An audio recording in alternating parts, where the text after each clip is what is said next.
Today we are discussing Rajon Rondo, the point guard of the Sacramento Kings. Now, any of you who's watched any of my videos knows anything of what I cover with the NBA knows I'm a Boston Celtics fan, and I was always a Rajon Rondo fan when he was a member of the Celtics. I know it's an unpopular opinion. I never would have traded Rondo in the first place. I would have kept him on the team.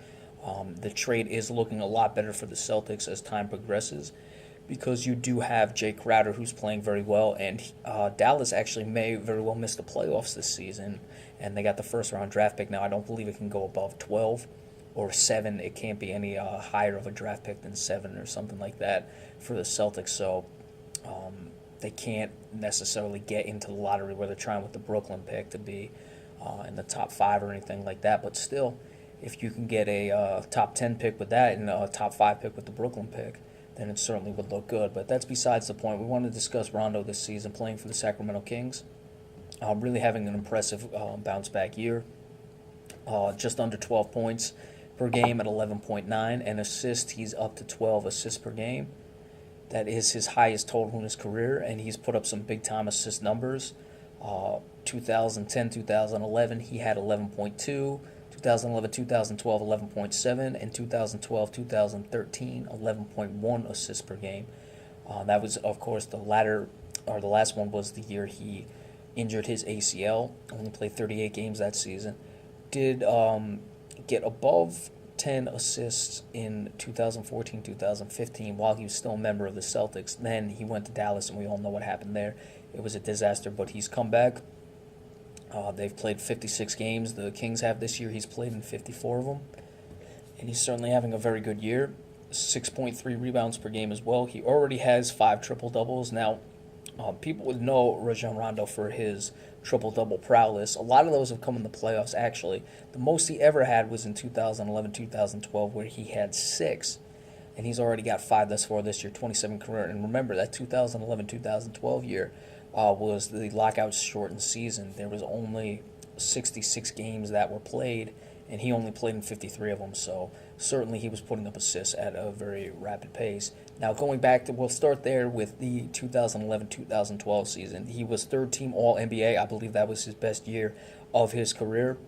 He had that Celtics team playing very well, got all the way to Game 7 of the Eastern Conference Finals against the Miami Heat, a series I thought they were better than the Heat in, but I'm biased. I'm a Celtics fan. Like we said, he was given the third-team All-NBA. Chris Paul got the first. I don't remember who got the second. Now, I've never been that big of a Chris Paul fan. I think he got it off reputation. Obviously, I thought Rondo should have gotten first team that year. You look at his numbers, 11.9 assists, 11.7 points. Remember, that team took off, and they were playing sensational down the stretch, and a lot of it had to do with Rajon Rondo. Then the following year, he tore his ACL, and I think that's what caused people to forget how good of a player he just is. He's been a 4-time all-defensive player. He takes a lot of chances defensively, loves to go for steals, but he certainly, if you're on the all-defensive team, you're doing something right. And now he's coming back with Sacramento, and I'm glad to see it, frankly. I'd like to see that team make the playoffs. I was watching the game the other night. They were hanging tight with the San Antonio Spurs up until the 4th, and then things got away from them. I believe they're about 4 games back right now. They are 24-32, which isn't too impressive. But certainly you get hot. They were right around 500, then they had a bad streak. They lost like 7 out of 8 or something like that. It was really hindering them now, especially that they're going to make a stretch run and trying to make a push here. We'll see if they can do that, though, but again, you don't want to hamstring yourselves too much, but no one is really running away with that 8 spot. So if the Rockets in the 8 spot are 29-29, and the Kings are 24-32, that's 5 games out of the last spot. So certainly still in it, and we'll see what they can do. There's a lot of talk about how DeMarcus Cousins is learning a lot from Rajon Rondo. He's putting or he's telling DeMarcus Cousins a lot of the things guys like Paul Pierce, Kevin Garnett told him when he was in Brooklyn. A lot of talk has been about the attitude of Rajon Rondo. He's a very confident guy. He's very smart. I believe I saw that this guy's IQ is like 170. I don't know how reliable that is, but anyone who knows anything would realize how high of an IQ 170 is. So I can understand why this guy, has trouble relating to people.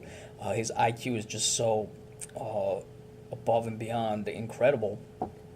that it's not easy to talk to other individuals because they just don't know as much as you do, and especially in the NBA, some of these guys are not brain surgeons. That's why they're playing basketball, because they weren't going to get by off smarts. Let's just leave it at that. But Rondo isn't the case there. It seems like he's gotten along with George Karl this season. That's another very proud guy, George Karl.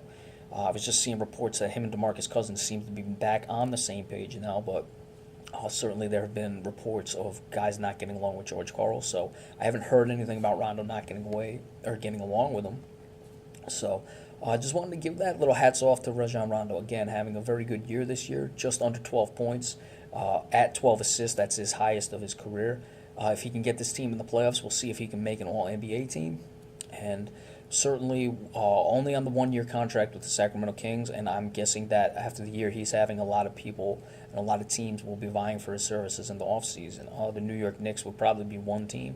Don't know why they didn't just go and get him in the first place. You are the Knicks, and you're settling for Jose Calderon. I don't care what went down in Dallas last year with Rajon Rondo. You don't take Jose Calderon over Rondo. I don't, but that's why they're the Knicks. So there's really nothing much that can be said about that. So I wanted to give you that on Rajon Rondo again. Hats off to him for having a comeback season, and hopefully he can carry this team into the playoffs.